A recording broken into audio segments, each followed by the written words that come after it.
Urgent. The US will cut off a piece of Russia. The Kremlin's islands are already in the Pentagon's crosshairs. Putin is powerless. Shock, an American trap for China. The US is aiming at the heart of the Pacific Ocean. Shocking details coming up. A high-profile initiative from the United States. Washington is considering the possibility of buying the Commander Islands from Russia. This idea was voiced by U.S. Army Lieutenant Colonel Jeffrey Fritz. And judging by how actively this statement is being promoted in the world press, Donald Trump is quite open to making such a deal with the Kremlin. The United States is presented with a transformative opportunity that could strengthen Arctic security, reunite a divided indigenous population, and reaffirm America's leadership in a rapidly developing region. The proposal is for the United States to pursue a peaceful and pragmatic acquisition of the Commander Islands from the Russian Federation. Located where the northern Pacific Ocean meets the Bering Sea, this remote archipelago is home to about 676 residents of the Russian Federation. Its size is approximately 431,000 square kilometers, which is roughly equivalent to the area of California. The price in question is no less than about $15 billion. The estimated value includes $6.5 billion for the land itself and $4 billion for the natural resources located on its territory. Another $2.5 billion will be added by the US for the biodiversity and environmental value of the Commander Islands. And Washington is ready to pay another $2 billion for the local infrastructure. And all this for what? To monitor potential activity of Chinese submarines. By acquiring the Commander Islands, the United States would gain a crucial location for deploying advanced underwater surveillance technologies, including an integrated underwater monitoring system, hydroacoustic antenna arrays installed on the seabed, and radar systems integrated with satellites. This directly aligns with the objectives outlined in Section 18 of the Presidential Decree from April 2025 on restoring America's maritime dominance. At the same time, the American Lieutenant Colonel acknowledges that the very idea of the US acquiring new territories could be controversial against the backdrop of Russia's war against Ukraine. Purchasing territory from the Russian Federation would, in effect, mean transferring funds to an aggressor state. But instead of cash, Washington proposes to allocate $15 billion through humanitarian or environmental programs to avoid directly funding the Russian budget. Moscow responded harshly to this initiative from the American colonel, though without much specificity. Maria Zakharova stepped in to speak on behalf of Putin. The official representative of the Russian Ministry of Foreign Affairs called the generous American offer a terrible crime. This shouldn't even be commented on, since selling out the motherland is considered both by law and by conscience one of the gravest crimes in our country. But the local residents, upon hearing this news, were genuinely delighted. The prospect of becoming citizens of the United States inspired them. After all, living under Putin is extremely difficult for the inhabitants of the Commander Islands. Before you plan a trip to the Commander Islands, try to find them on the map.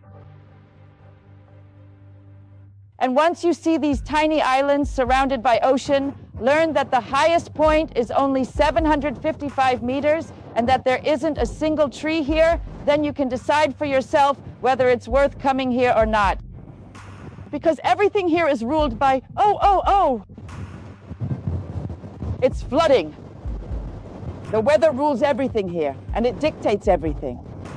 But the wishes of the local residents alone won't be enough for a fateful deal between the US and Russia. As they admit in Washington, they don't really believe the event will succeed. However, they're also in no hurry to turn down the offer. After all, Donald Trump, of course, we understand that he's someone who wants to make a lot of deals, financial deals, profitable deals, and deals with Russia as well. But despite having spoken with Vladimir Putin so many times, not once, not a single time, has he managed to achieve anything. They talk about grandchildren, about hockey, about movies, about anything at all except business. Nothing works out with Vladimir Putin. It's impossible to reach any agreement with him. And as military analysts explain, Russia itself doesn't even have the right to dispose of its own Commander Islands. On such a sensitive issue, Putin relies entirely on Beijing's will. Whatever Xi Jinping says, that's what the Kremlin will do. Russia is not a sovereign actor. It truly isn't. That's why Trump publicly said, "I have nothing to talk about with Putin." He won't talk to him because Putin no longer influences the processes. He is completely dependent on China, and the further it goes, the more dependent he becomes. and everyone understands this perfectly well.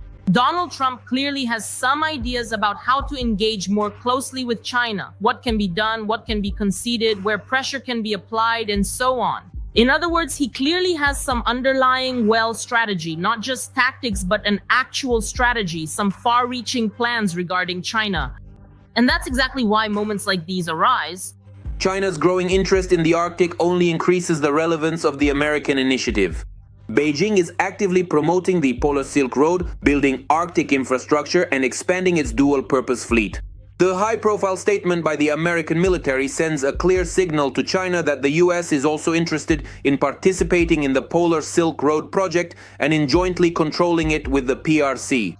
But this time, as has generally been the case since the start of the full-scale invasion, Russia and Putin are left out of the picture.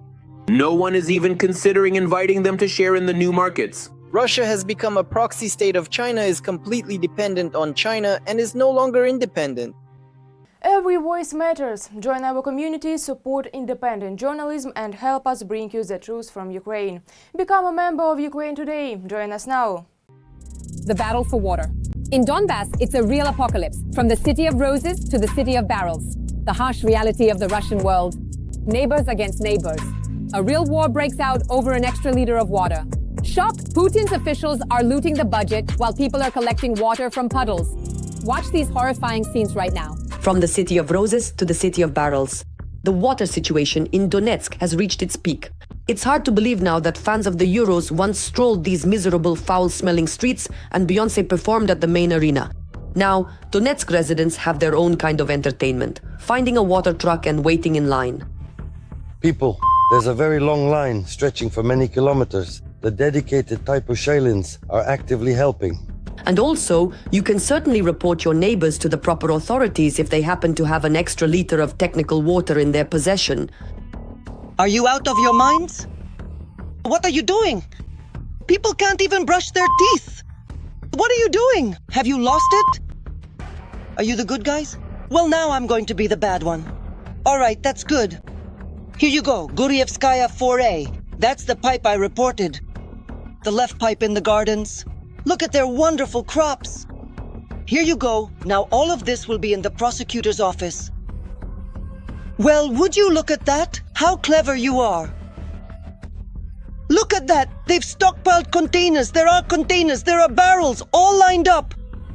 Problems with the water supply in the Donbas cities occupied by Russia started a long time ago, but worsened after the full-scale invasion. The Siversky Donetsk-Donbas Canal has been destroyed. The occupiers made grandiose claims about the rapid construction of a life-saving project, the Donbas Canal, which was supposed to finally quench the thirst of the newly minted Russians.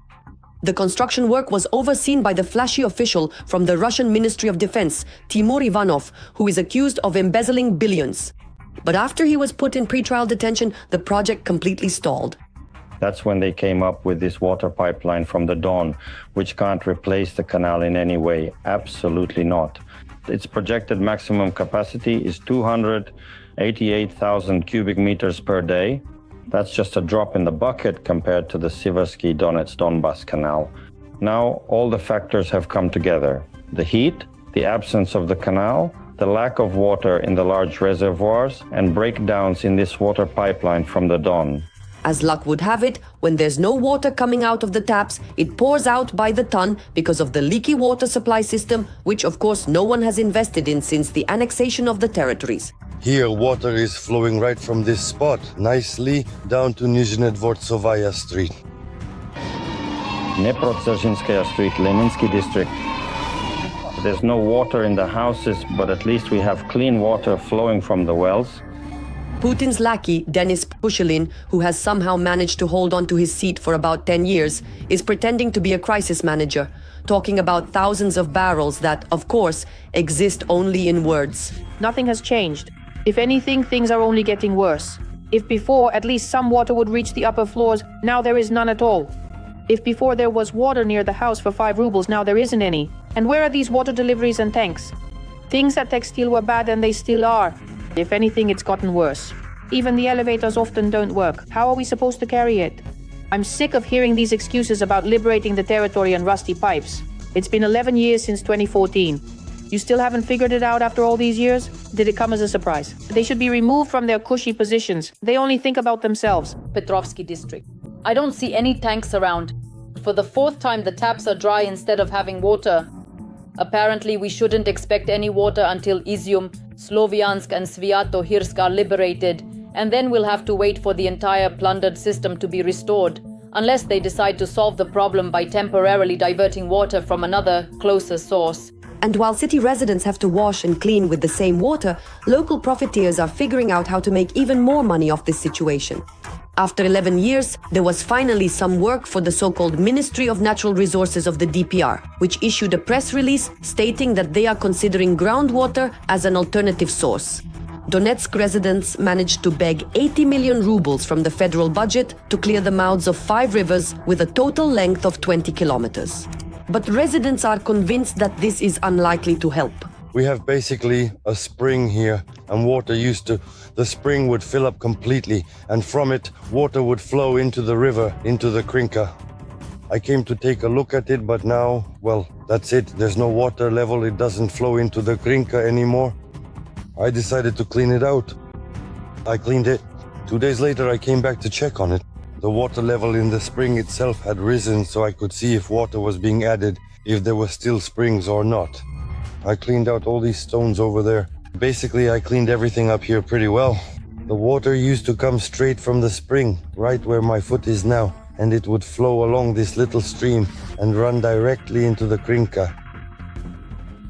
I cleaned it out and found 3 springs there that are still flowing, but the water level isn't rising. What does that mean? It means there are no underground waters. They don't provide enough pressure or enough water. This is to dispel the idea that if you clean the Krinka, the water will start flowing. No, it won't.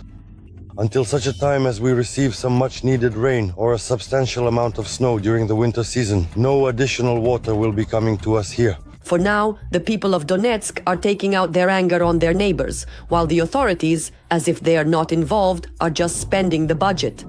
Other Russian officials are also profiting from the water shortage situation. Humanitarian aid in the form of bottled water and water trucks is being sent even from Khanty-Mansisk. Just imagine how much money can be siphoned off and how many medals can be awarded under this noble cause. Please give the Republic some water. A cry for help. Give us water! There's nowhere to put flowers in Andreevskoye. There's no water at all. That's all for now, dear viewers. For more breaking news and important updates from the front, be sure to tune in to the very next episode.